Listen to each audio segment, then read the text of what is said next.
بسم اللہ الرحمن الرحیم۔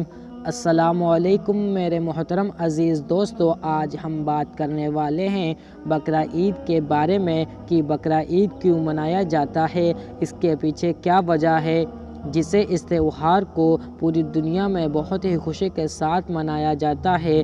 آج آپ کو بقرعید کیوں منائی جاتی ہے، اس کے پیچھے کیا وجہ ہے، آپ کو سب کچھ پتہ چل جائے گا، تو آپ اس ویڈیو کو پورا سنیں۔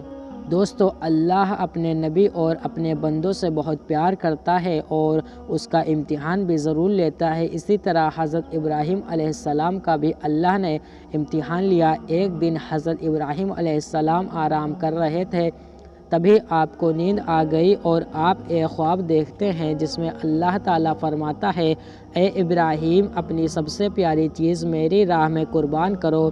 اس کے بعد جب صبح ہوئی تو حضرت ابراہیم علیہ السلام نے کہا، نبی کا خواب کبھی غلط اور جھوٹا نہیں ہو سکتا ہے۔ اس وقت حضرت ابراہیم علیہ السلام کے پاس بہت ساری اونٹ تھی۔ آپ نے 100 اونٹوں کی قربانی اللہ کی راہ میں کر دی۔ اگلی رات آپ نے پھر وہی خواب دیکھا جس میں اللہ کی طرف سے حکم ہو رہا ہے کہ اے ابراہیم، میری راہ میں اپنی سب سے پیاری چیز قربان کرو۔ تو دوسرے دن آپ نے 200 اونٹوں کی قربانی دے دی۔ تیسری رات میں پھر سے وہی آواز آئی تو آپ سوچنے لگے کہ میری سب سے پیاری چیز تو میرا بیٹا اسماعیل ہے۔ اس کے بعد آپ سوچنے لگے کہ کہیں اللہ تعالیٰ یہ تو نہیں دیکھنا چاہتا کہ میں سب سے زیادہ اپنے بیٹے اسماعیل سے پیار کرتا ہوں یا اپنے اللہ سے۔ جیسے ہی آپ کے دماغ میں خیال آیا تو آپ نے سوچ لیا کہ میں اپنی سب سے پیاری چیز اپنے بیٹے اسماعیل کو اللہ کی راہ میں قربان کر دوں گا۔ پھر آپ نے حضرت حاجرہ سے کہا، اے حاجرہ، میرے بیٹے کو نئے کپڑے پہناؤ اور خوشبو لگا کر اسے دولہے کی طرح تیار کر دو، آج ہم اپنے دوست کے یہاں دعوت میں جا رہے ہیں۔ بیوی حاجرہ خوش ہو کر اپنے بیٹے کو تیار کرنے لگی۔ پھر حضرت ابراہیم علیہ السلام اپنے بیٹے کو لے کر فلسطین سے مکہ کی طرف روانہ ہونے لگے۔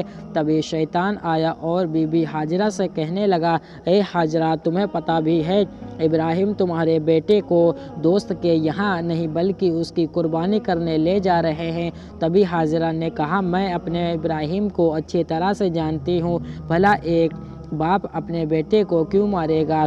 شیطان نے کہا، ابراہیم نے خواب میں دیکھا ہے کہ اللہ کی طرف سے حکم ہوا ہے کہ وہ اسماعیل کو قربان کرے اللہ کی راہ میں۔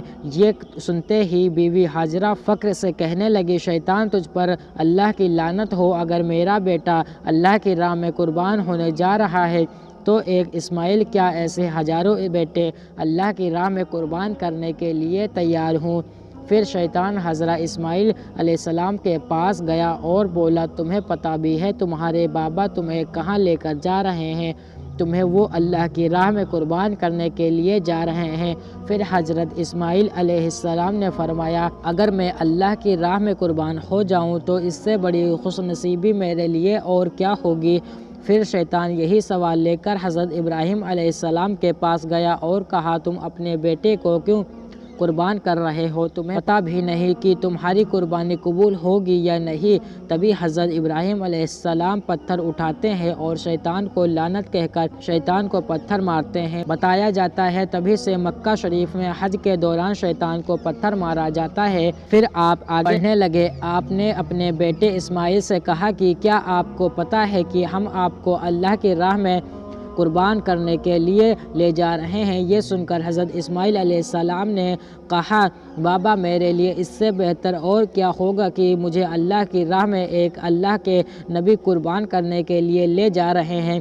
حضرت اسماعیل علیہ السلام نے کہا، بابا، میری ایک التجا ہے آپ سے کہ جب میرا گلا کٹے گا تو آپ دیکھ نہیں پاؤ گے، اس لیے رسی سے میرے ہاتھ اور پاؤں باندھ دینا۔ بابا، میں چاہوں گا کہ آپ بھی اپنی آنکھوں پر پٹی باندھ لیں تاکہ باپ اور بیٹے کی محبت نہ بیچ میں آ جائے۔ اس کے بعد حضرت ابراہیم علیہ السلام نے اپنے بیٹے کے ساتھ پیر اور اپنے آنکھوں پہ پٹی باندھ لی اور اپنے ہاتھوں میں چھری لے کر آسمان کی طرف دیکھا اور کہا، اے اللہ، اگر تو مجھے 1000 اسماعیل دیتا تو ہزاروں اسماعیل کو تیری راہ میں قربان کر دیتا۔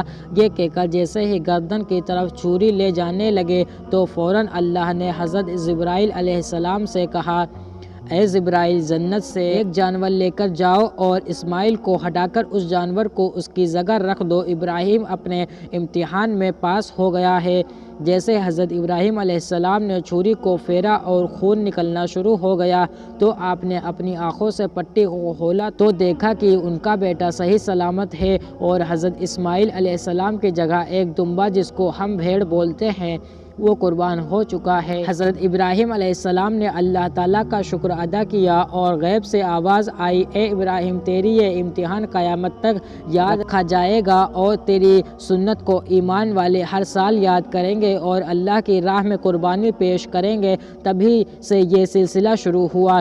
عید کے 70 دن بعد یعنی 2 مہینے بعد بقرہ عید منایا جاتا ہے۔ ہندوستان، پاکستان، بنگلہ دیش تمام دیشوں میں 3 دن تک یہ تہوار منایا جاتا ہے اور گلف دیشوں میں 7 دنوں تک منایا جاتا ہے، جس میں دمبا، بکرا، اونٹ اور حلال جانوروں کو قربان کیا جاتا ہے۔ قربانی کے گوشت کے 3 حصے کیے جاتے ہیں۔ پہلا حصہ غریبوں مسکینوں کے لیے، دوسرا حصہ رشتہ داروں کے لیے اور تیسرا حصہ اپنے گھر کے لیے رکھا جاتا ہے۔ بقرہ عید کو عید الاضحیٰ بھی کہا جاتا ہے۔ جو لوگ قربانی کرتے ہیں وہ غریبوں میں ضرور تقسیم کریں۔